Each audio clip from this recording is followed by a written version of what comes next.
Thank you for tuning into our podcast. We are coming to you from Chicopee, Massachusetts. I am your host, Carrie, and joining me is Holyoke's very own local historian and creator of the Historical Tours of Greater Holyoke, Robert Como.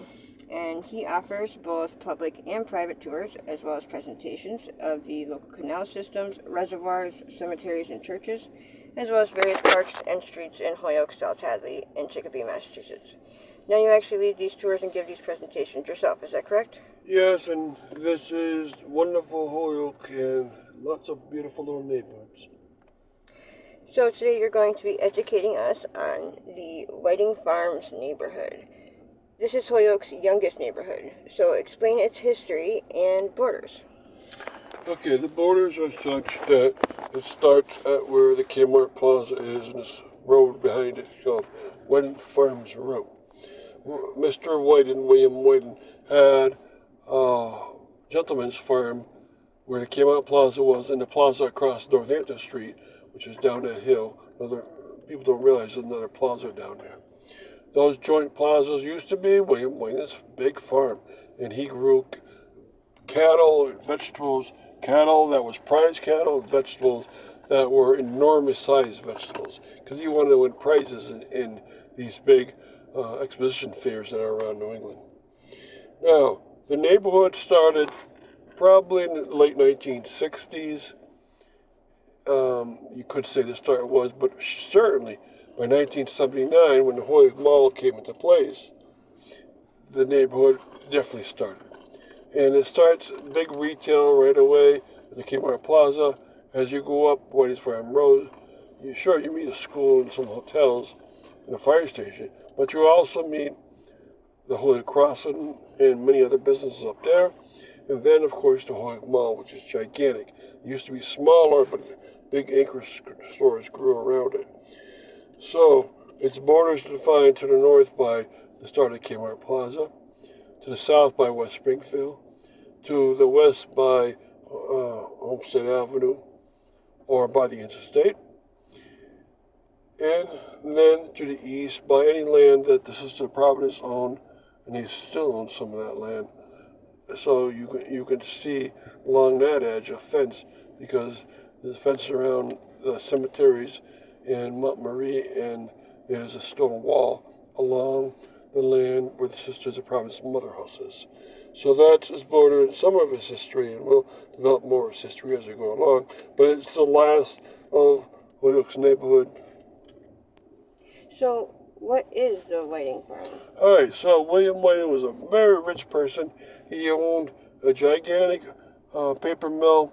His son expanded it greatly to include where the Lyman Mill was, plus added addition to the Lyman Mill. So now it was, you could almost call it 5 mills. I think they number it as such. And so the Whiting family grew so rich that they bought land out on the outer edges of Holyoke. And they bought land that where their property was crossed by Northampton Street, and they had a farm, but there was farm for food, but also farm to show off a lot of their wonderful pumpkins that would grow to 20 pounds or more, or other vegetables that grew very large, and then definitely his cattle he liked to show off. There was another man called Warren Wilkinson, a mill owner, that liked to have a horse farm, but bordering him was William Whiting that liked to have a cattle farm where the cattle was showed off at these big expositions. One of the expositions that still exists is the Eastern States Exposition. So Whiting's farm went away by 1972 because it was bought out by the owners of the Kmart Plaza and the other plaza across the street from it. And that was the end of that. Now, William Whiting himself was many things around Holyoke, including, I think, a couple of terms as mayor, and his son served as the state government into the federal government for a while. And then he came back and made the farm and the mill much bigger. So, quickly, before we continue with the rest of our interview, just to fill our listeners in, if you want to find out more information or sign up for any of his various tours, you can check out his website at holyokecanaltour.org. In there he has both videos of the various sites throughout each tour and also past and present photos of the historical sites throughout as well. And if you are interested in setting up a private tour, you can email him directly at bobcat4214, capital B, at yahoo.com. And they are perfect for fun and educational outdoor activities for the whole family or for your group parties, especially those special occasions and get-togethers. They are also good just for getting outdoors for the day. So getting back to our interview, why is retail its number one industry? Well, a group bought up both sides of the Whiten's farm and turned into plazas, and I think that set the tone. And then they built a road behind this farm called the Whiten Farm Road, and in the beginning of the 1960s, it led nowhere. But I think that the government of Holyoke was trying to encourage people to build retail along this road. Well, it did happen in a big way by 1979 when Holyoke Mall came in, and that road became very important. And so you got the two plazas, you got the Holyoke Mall, and in front of the Holyoke Mall you get the many stores at the crossing. It's called Holyoke Crossing, but it has many stores at each intersection there. Plus, you had the interstate coming through, and that developed a lot of customer base. And so retail is it for the Whiten's Farms neighborhood. And so summarize your neighborhood series of podcasts. Okay, so this is the youngest of all the neighborhoods formed because the interstate had come through and Whiten Farms Road was put in as a development road. And this is a decent summary because you got to see all the old neighborhoods, the middle-aged neighborhoods, which are formed by the trolley coming out. You get trolley neighborhoods like Elmwood and Highlands. Then you get to see the very ancient neighborhoods farther out, which were even older than the ones downtown. Most people think, oh, Holyoke is downtown, old Holyoke is downtown, near the canals. Not correct. They got to see that Smith's Ferry, Rock Valley, and Ingleside are very old neighborhoods where you had a lot of structures and a lot of infrastructure put out there on purpose. You had the Ashley Reservoir put out in the far extremes of Holyoke 150 years ago. And such events has helped develop Holyoke in this very unique way where you have each neighborhood would have a personality to it. Each neighborhood would develop in certain set ways. And once someone explains it to you, you start to see, oh, that's why that neighborhood has its houses like this and its streets like this and doesn't have that much business, or it does have a lot of business. So you start to see, and you can see why churches are in certain places and not in others. Now, I hope to do the same series for not only Holyoke, but also for any town or city that I go to. South Hadley has 4 neighborhoods. I can do it on that. Chicopee has at least 4 neighborhoods. I can do it on theirs also. And other towns I develop into, Granby, Amherst, and East Hampton, all have neighborhoods, and they all have personalities to those neighborhoods. Sometimes for the same reason as Holyoke had, or sometimes for very different reasons. You know, it might be agricultural, it might be trolley-based, it might be car-based. But each one is going to have its little personality. Thank you, Robert, for educating us on your tours, and we want to thank our listeners for tuning in. And you can also tune into a large selection of our other podcasts and much more at his website, holyokecanaltour.org. And again, you can email him directly for private tours or to inquire about anything else at bobcat4214, capital B, at yahoo.com. And be sure to keep an eye out for his upcoming 2024 season tours and more as they become available. Thank you for tuning in. Thank you for tuning into our podcast. We are coming to you from Chicopee, Massachusetts. I'm your host, Carrie, and joining me is Holyoke's very own local historian and creator of the historical tours of Greater Holyoke, Robert Como. And he offers both public and private tours, as well as presentations of the local canal systems, reservoirs, cemeteries, and churches, as well as various parks and streets in Holyoke, South Hadley, and Chicopee, Massachusetts. Now, you actually lead these tours and give these presentations yourself, is that correct? Yes, and I develop them constantly over the years too. So today he will be educating us on his Jarvis Avenue neighborhood tour. So describe some features of this neighborhood and also tell us its boundaries. Alright, so it has a couple of big parks inside of it. Community Field, Community Hill are inside of it. And also University Field and University Hill is inside of it. The reason why Jarvis Avenue was formed was when interstate came through in the year 1965, and it cut right through the old neighborhoods of Elmwood, Oakdale, Highlands, and when it did that, it left space for a new neighborhood, and that started to form here. So Jarvis Avenue is the second to the last neighborhood of Holyoke to ever form. And some of the other features, if you go along Jarvis Avenue, they have a big water tank along there. And that water tank is at least symbolically important because it's also the place very close at hand where it used to be two dumps. Holyoke had dumps up along the western edge of Jarvis Avenue, one along the southwestern edge and one along the northwestern edge. And the one on the northwestern edge became very important in the 1930s because it started to leak out water, and the only thing you can go to from there is into the Roaring Brook, which feeds into the Wayne Street Reservoir. And in the 1930s, they found that there was some bacteria growing. They thought it was caused by the leakage of impurities from the stream. Now, that happened again in the late 1940s, even more seriously, and they had to, at that point, put a lining around that dump. And they ended up figuring out that the cause of the impurity in Wayne Street Reservoir was not even because of the dump, but they lined it anyways, just in case. Now, also along Jarvis Avenue, you have a Lutheran church put in place. This shows you that Holyoke was starting to push outwards. It started in the 4 lower wards where the canal was. Then, during the trolley days, 1900 to 1930, Holyoke pushed outwards into trolley neighborhoods like Elmwood, Oakdale, Highland Park, and Highlands.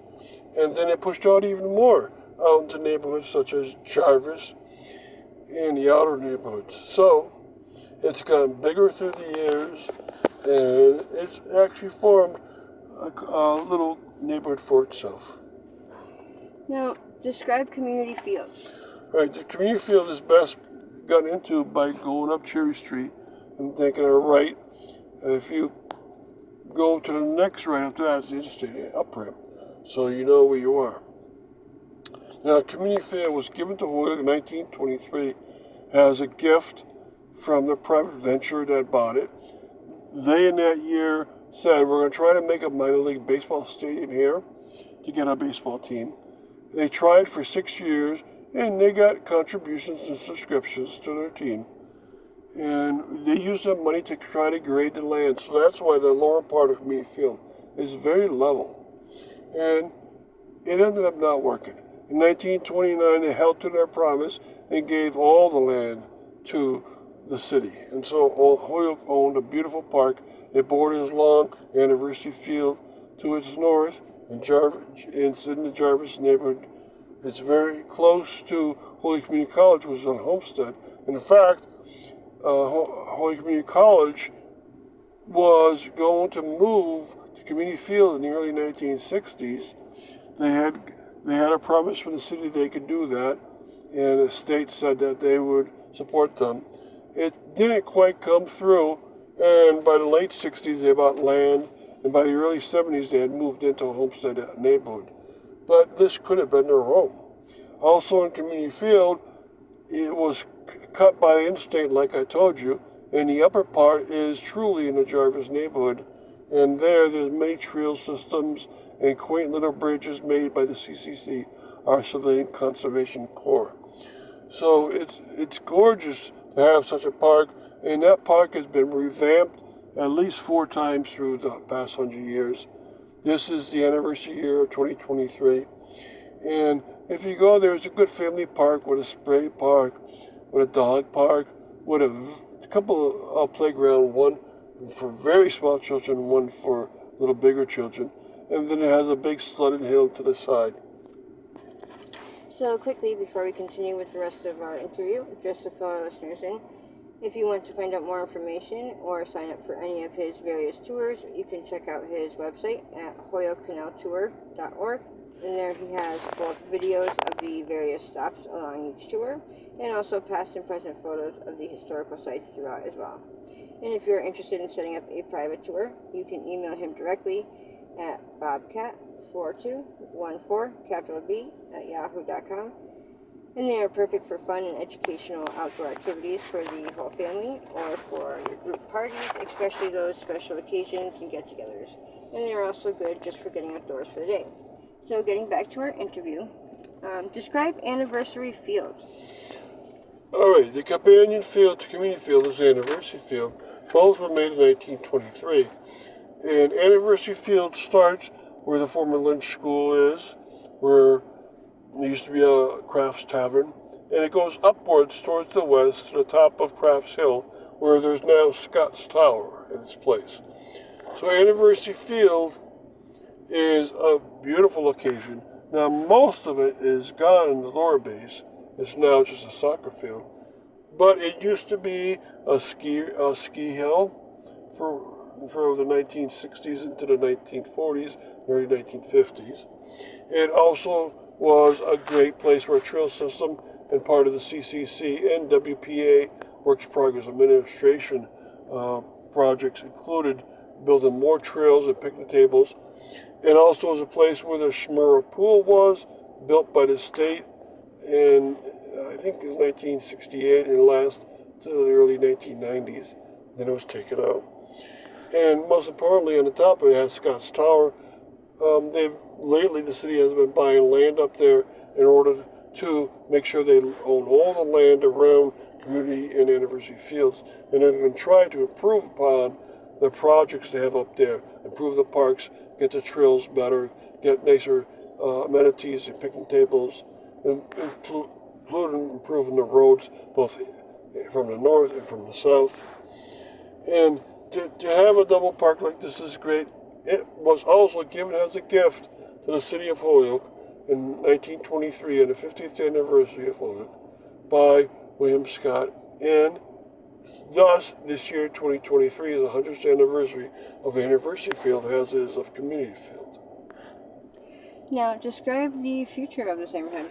Now that's a tough question because all the western edge of Jarvis is now trying to be put under conservation restrictions so that its water cannot be contaminated again. Remember, it's served by the Rowan Brook, which flows into the White Street Reservoir. So hopefully there'll be a free area through there. It's also in that area where the Monadnock Trail goes through. On its eastern border is a lot of homes, and it's filled up. So that is taken up. Of course, there's two big parks I just talked about. One thing that's unusual, along its northeastern border of Jarvis Avenue, there used to be a golf course. And the golf course was a 9-hole golf course, I think during the 1940s and 50s. And that is gone, of course. But there's some empty land inside there. That might be developed at some point. So there is room for improvement at this point. Remember, this is the next to last neighborhood in Holyoke. So a lot of things have already developed into this neighborhood. Thank you, Robert, for educating us on your tours, and we want to thank our listeners for tuning in. Thank you for tuning into our podcast. We are coming to you from South Hadley, Massachusetts. I am your host, Carrie, and joining me is Holyoke's very own local historian and creator of the historical tours of Greater Holyoke, Robert Cohen. And he offers both public and private tours, as well as presentations of the local canal systems, reservoirs, cemeteries, and churches, as well as various parks and streets in Holyoke, South Hadley, and Chicopee, Massachusetts. Now you actually lead these tours and give these presentations yourself, is that correct? Yes, and Homestead Avenue deserves more attention from everyone because it has very old houses. Now, this is a very old neighborhood in Holyoke. Briefly tell us about the old homes on Homestead Ave. Yes, there's one at the corner of Homestead Avenue and Westfield Road. That was the Bushman Fuller house first African American to live in what would be Holyoke. And at that time it was West Springfield. So this house is still there. Most people don't know that it's quite an old house, over 200 years old. There's also the Rand House, that's about midsection of Homestead Avenue, approximately where Holyoke Community College is starting. And that Rand House was the Minister Thomas Rand's home for many years. And also there used to be a little schoolhouse by his house, and that was moved. And there's a few other old homes on Homestead. The Walcott home was up there. And if you look, you can always tell where the oldest homes are. They're closest to the street. And the other ones are a lot of Cape Cod homes that came in during the 1950s. And it kind of obscures these very old houses that are there. And so Homestead Avenue and the whole neighborhood around there doesn't get as much attention as it deserves. Now, describe Ashley Reservoir. All right, so the features that are important in the Homestead Avenue area are the Soldier's Home, quite important, Holyoke Community College, quite important, of course, but most importantly, and first, was Ashley Reservoir, and that defined the neighborhood. There used to be homes around Ashley Reservoir, and it had its own school, since it was very remote. And this started the neighborhood itself. So the Ashley Reservoir was started as the first reservoir of Holyoke. It used to be called the Ashley Pond. It was changed into a reservoir when it made a dam. It's now 150 years old as of the year 2023. So it was made in the year 1873. And it's actually 12 reservoirs in that area surrounding the Ashley. So it is a superb water supply. It's very complex with all these reservoirs there.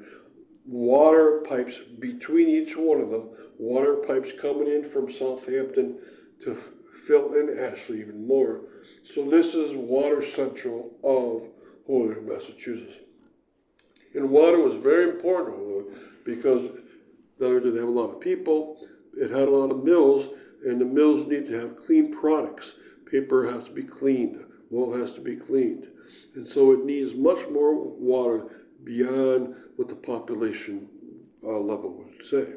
So they actually started a great system going, and then around it grew and grew other neighborhoods. And other neighborhoods actually split off from here. So this used to be a gigantic neighborhood, but like the Whiting's Farm neighborhood and the Jarvis Road neighborhood split off from this one. And so if you look at the western edge of it, it has another gigantic neighborhood, Rock Valley. So this forms one of the three rural neighborhoods of Holyoke, but it's drastic change. It hardly looks like it's going to be rural anymore. So quickly, before we continue with the rest of our interview, just to fill our listeners in, if you want to find out more information or want to sign up for any of his various tours, you can check out his website at holyokecanaltour.org. And there he has both videos of the various stops along each tour and also past and present photos of the historical sites throughout as well. And if you're interested in setting up a private tour, you can email him directly at bobcat4214, capital B, at yahoo.com. And they are perfect for fun and educational outdoor activities for the whole family or for group parties, especially those special occasions and get-togethers. And they are also good just for getting outdoors for the day. So getting back to our interview, tell us about the Holyoke Community College. All right, it started, I believe it was 1949, as the Holyoke Junior College. It started as an offshoot of the public school system of Holyoke. The reason why is there's so many people in Holyoke didn't have much money. There were a lot of veterans come back from World War II, and they wanted to help these veterans out by continuing their education after high school. And so the Holyoke Junior College started, the first junior college in Massachusetts. It then became part of the community college system of Massachusetts at some point, and it grew stronger and stronger, but it also moved around. It was first in the former Holyoke High School, which was at Sargent Street and Beach Street, and then it moved up to the former Elmwood School, and then they wanted to find a permanent home for it. And one of the permanent homes that they wanted was where Community Field is now. They wanted to put it there because they had enormous space there in the early 60s. But by putting State 91 in through that park, that cut out the use by the community college. So it ended up going to the middle of the Homestead Avenue. And it went into the western edge of that between Homestead and the old trolley tracks. Now, this place was a one farm owned by the Sheehan family. They owned all that farm. And they had sold it off to first the city of Holyoke in the early 1970s, and then they sold it off to Holyoke Community College.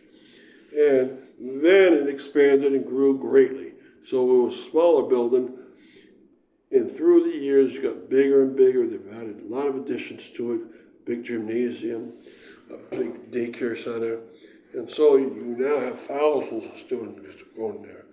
And it started as a very lowly and small basement junior college in the former high school. So that's quite a growth. But that's really changed around the Homestead Avenue neighborhood. Remember, we've been talking about old homes and the Ashley Reservoir and a little about Soldiers Home. But this Holyoke Community College has almost redefined it so people think that that's the only important thing in this neighborhood. Now, I did mention on a few of these neighborhood podcasts that they want every neighborhood in Holyoke to have a large park. And at the very edge of Homestead Avenue area is a park called Community Field. And so that became the park for this area. But it wasn't the only one, so the next question is going to head right on that.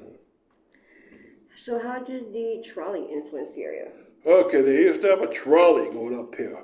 Now that's hard to see, but we came from downtown, went up went up Cherry Street, and right before Jarvis Avenue starts, it would go to the west, where there's now several small side streets. This is along the northwestern edge of Holyoke Community College property. It went into the woods behind where the school is. And so back there, you could find old trolley tracks. And those have been changed into walking paths. Now, the trolley then continued through those woods and reappeared on what is now Route 202, or Westfield Road. And it reappeared into a situation that was still woods. And it went all the way to Westfield, to the border of Westfield, not on roads, but on dirt paths. But Westfield was so big and Holyoke was so big, and they're both industrial places, they wanted to have a trolley between the two. And so this is one of the few cases where the trolley went very rural very quickly. Now, how did it influence the area? Well, it brought in a lot more people, so there are some homes from 19-teens and 1920s up there, but there's not an incredible amount of them. So there's extremely old ones, there's some from 19-teens and 20s up there, but there's also a lot of 1950 Cape Cod homes around the area.